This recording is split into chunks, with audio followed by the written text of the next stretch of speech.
আসসালামু আলাইকুম। তো আমরা আজকে আলোচনা করব অক্টাল যোগ নিয়ে। এর আগের ক্লাসটা ছিল বাইনারি যোগ। আমি বাইনারি যোগ করার সময় বলছিলাম যে অক্টাল যোগটা করতে পারবা যদি বাইনারি যোগটা ভালো করে বুঝো। তো যারা বাইনারি যোগটা আগে করছো তাদের জন্য খুব সহজ মনে হবে, আর যারা বাইনারি যোগের ক্লাসটা করো নাই তাদের জন্য আমি আবার একটু রিপিট করতেছি যে তোমার যেই যোগই করবা সেই সংখ্যায় কয়টা অঙ্ক আছে ওই অঙ্কগুলা তোমার মনে রাখতে হবে এবং তার বেস কত তা মনে রাখতে হবে। যেমন আজকে আমরা অক্টাল যোগ নিয়ে কথা বলবো। আমরা জানি অক্টাল হচ্ছে 0 থেকে 7 পর্যন্ত যে কয়টা অঙ্ক আছে সবগুলা মিলেই হচ্ছে অক্টাল সংখ্যা। তো অক্টাল সংখ্যার বেস হচ্ছে 8। 8 কেমনে হইল? 0 থেকে 7 পর্যন্ত মোট অঙ্ক হচ্ছে 8, যার জন্য এর বেস হচ্ছে 8। তো যখন তোমরা কোনো একটা নির্দিষ্ট সংখ্যার যোগ করবা, যোগফল ওই সংখ্যার ভেতরে থাকতে হবে, এর বাইরে যাবে না। যেমন অক্টাল যোগ করতেছি, তার মানে অক্টাল সংখ্যা হচ্ছে 0 থেকে 7 পর্যন্ত। সো 0 থেকে 7 এর ভিতরেই তোমার যোগফল আসতে হবে। আমরা আগের ক্লাসে করছিলাম যে বাইনারি সংখ্যা যোগ করার সময় বলছিলাম যে বাইনারি সংখ্যা যেহেতু 0 আর 1, সেহেতু যোগফল আসবে 0 আর 1 এর মধ্যেই। সো এটাও একই রকম নিয়ম, এবং আমরা এই যোগ করার সময় বেইজের হেল্পটা নিব। সো এখানে আমরা একটা সংখ্যা লিখি, অঙ্কে চলে আসি। সাপোজ 7 4 5 3 1 5 6 7। তো এখানে এটা 5। তো এখানে তোমার একটা জিনিস মনে রাখতে হবে যে যোগফল 0 থেকে 7 এর মধ্যেই থাকতে হবে, আর আমাদের এই বেইজের হেল্প নিতে হবে। তো আমরা এখানে যে যোগটা করব এটা আমরা সাধারণ যে যোগ করি ওই যোগের মতন করেই করব। হ্যাঁ, তো করি আমরা 7 আর 3 যোগ করলে আমরা জানি কত আসতেছে, 10। 10 এখানে কোনোভাবেই লেখা যাবে না, কারণ আমরা জানি অক্টাল সংখ্যা 0 থেকে 7 পর্যন্ত। তাহলে আমরা কি করব সেই ক্ষেত্রে আমরা বেইজের হেল্প নিব। এখানে বেইজ আছে 8। এই 10 থেকে আমরা 8 বিয়োগ করে দিব। যদি 10 থেকে আমরা 8 বিয়োগ করে দেই তাহলে আমাদের এখানে আসতেছে কত, 2। এই 2 কিন্তু 0 আর 7 এর ভিতরেই আছে। সো এটা এখানে এখন লেখা যাবে। আমরা উত্তর লিখব 2। এখন আমাদের যে কাজটা করতে হবে, এখানে 8 আছে। এই 8টা হচ্ছে বেস, অক্টাল সংখ্যার বেস। এই অক্টাল সংখ্যার বেস তোমাকে কয়বার হেল্প করছে এটা তোমার মাথায় রাখতে হবে। তুমি এই যোগটা করার সময় এখানে আমাদেরকে একবার হেল্প করছে। সো এই একটা পূর্ববর্তী সংখ্যার সাথে যোগ হয়ে যাবে। এই একটাকে তুমি হাতে ধরি যে সংখ্যা আমরা সাধারণ যোগ করার মতন, ওই সংখ্যার মতন করে তুমি এটাকে কনসিডার করবা। তো 1 এখানে আসলে 6 আর 1 হয়ে যায় 7। 7 আর 5 যোগ করলে হয় 12। তাহলে 12 এখানে কোনোভাবেই লেখা যাবে না। তাহলে আমাদের কি করতে হবে, এখানে 12 লিখে আমরা এই বেইজের কাজ লাগবে, বেইজের হেল্প লাগবে।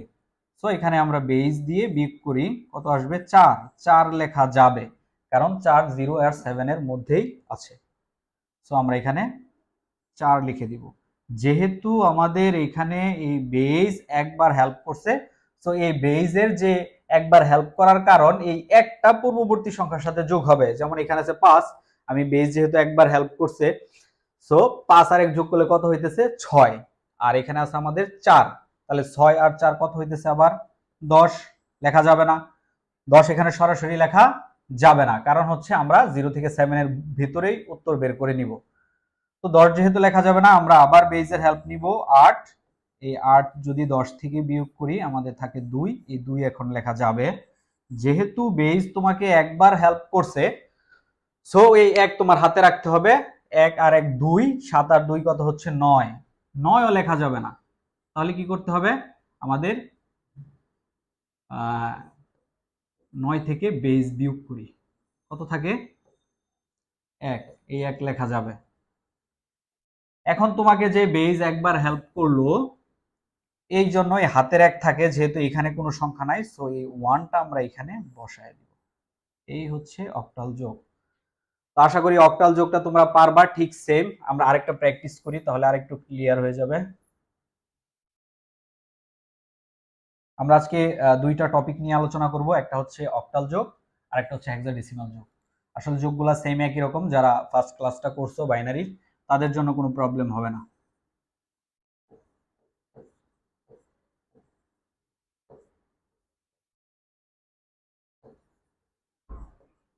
এখানে মনে রাখবা বেজের হেল্প তখনই নিবা যখন দেখবা যে 0 থেকে 7 এর বাহিরে চলে গেছে বা উপরে যোগফল চলে গেছে। এখানে দেখো একটা জিনিস, 3 আর 2 যোগ করলে 5 আসতেছে।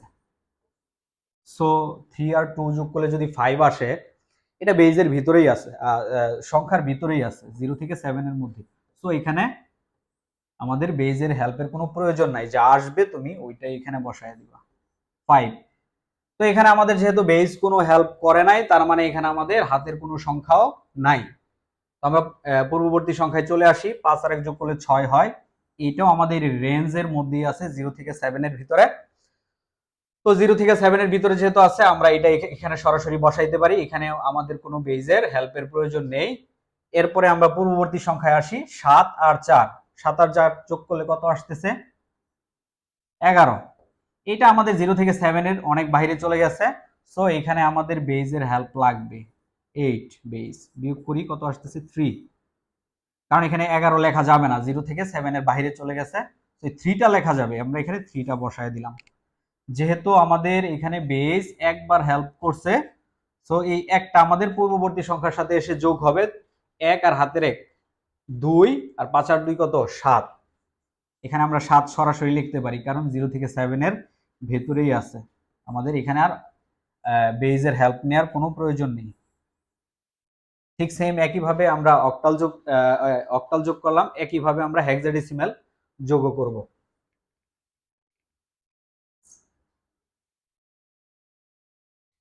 আমি আশা করি যে তোমাদের অক্টাল যোগ নেওয়ার কোনো কনফিউশন থাকবে না।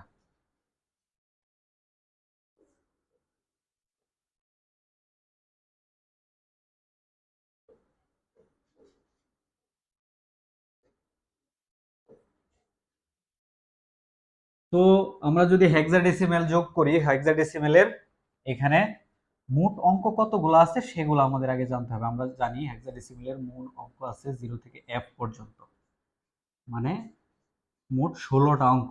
যেহেতু 16টা অঙ্ক, সেহেতু এটার বেজ হচ্ছে কত?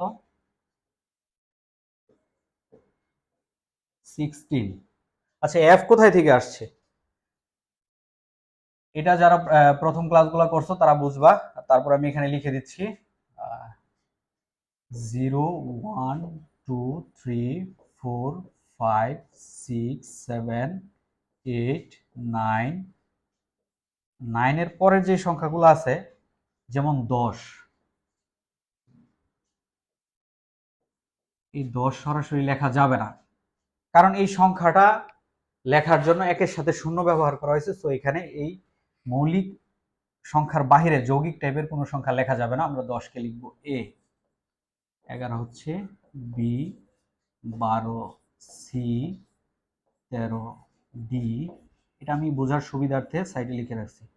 14 ই, আর 15 হচ্ছে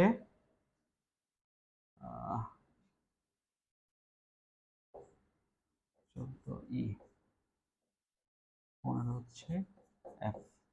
তার মানে 0 থেকে আমরা যদি গণনা করি, মোট অঙ্ক হচ্ছে এখানে 16টা, এই জন্য বেস হচ্ছে 16।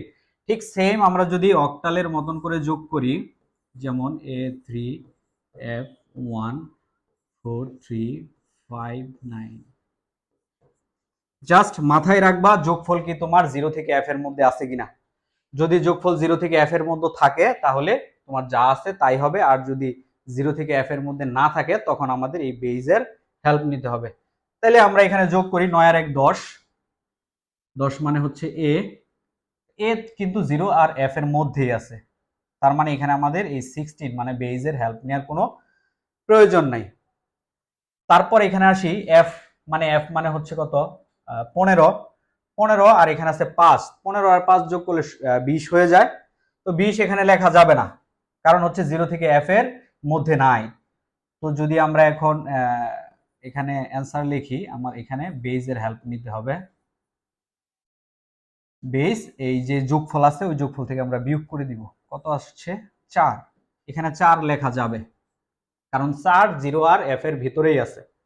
এখন এখানে যেহেতু বেজ আমাদের একবার হেল্প করছে, সো এই একটা আমাদের হাতে রাখতে হবে, এবং এই একটা হচ্ছে পূর্ববর্তী সংখ্যার সাথে যোগ হবে। পূর্ববর্তী সংখ্যা এখানে আছে 3, আর হাতের 1 4, আর এখানে আছে 3 7। 7 লেখা যাবে, কারণ 0 আর f এর মধ্যেই আছে 7। যেহেতু আমরা এখানে বেজের কোনো হেল্প নেই নাই, সো আমাদের এখানে হাতের এক বা কোনো ক্যারি 1 লেখার কোনো প্রয়োজন নাই। এখন আসি আমরা এই পাশে, এ এর মান হচ্ছে কত 10, 10 আর 4 14, 14 কিন্তু 0 থেকে f এর ভেতরেই আছে। সো এখানেও আমাদের বেজের হেল্প নেওয়ার কোনো প্রয়োজন নেই, আমরা 14 এর মান জানি কত ই, এখানে ই লিখে দিব।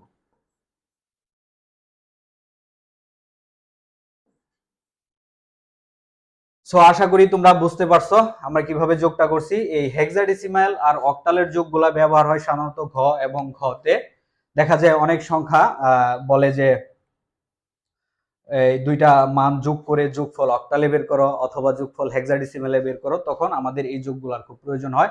তাছাড়া হচ্ছে অনেক সময় বলে যে পরবর্তী এবং পূর্ববর্তী সংখ্যা কি, যেমন এখানে অনেক সময় পরীক্ষায় থাকে যে এফ এফ দেয়া আছে, এর পরবর্তী সংখ্যা কি হবে, তখন কিন্তু আমাদের এই যোগটা যদি জানা থাকে, আমরা জানি যে পরবর্তী সংখ্যা মানেই হচ্ছে আমরা এক ঘর সামনে যাব, তার মানে হচ্ছে এর সাথে আমরা এক যোগ করি যদি, তাহলে আমরা কিন্তু এই যোগটা যদি পারি এক যোগ করে দিলে আমরা পরবর্তী সংখ্যা পাবো। এই ম্যাথটা হিউজ পরিমাণে যে কোনো বোর্ডে অথবা যে কোনো পরীক্ষায় অবজেক্টিভে আসে, এমসিকিউতে আসে।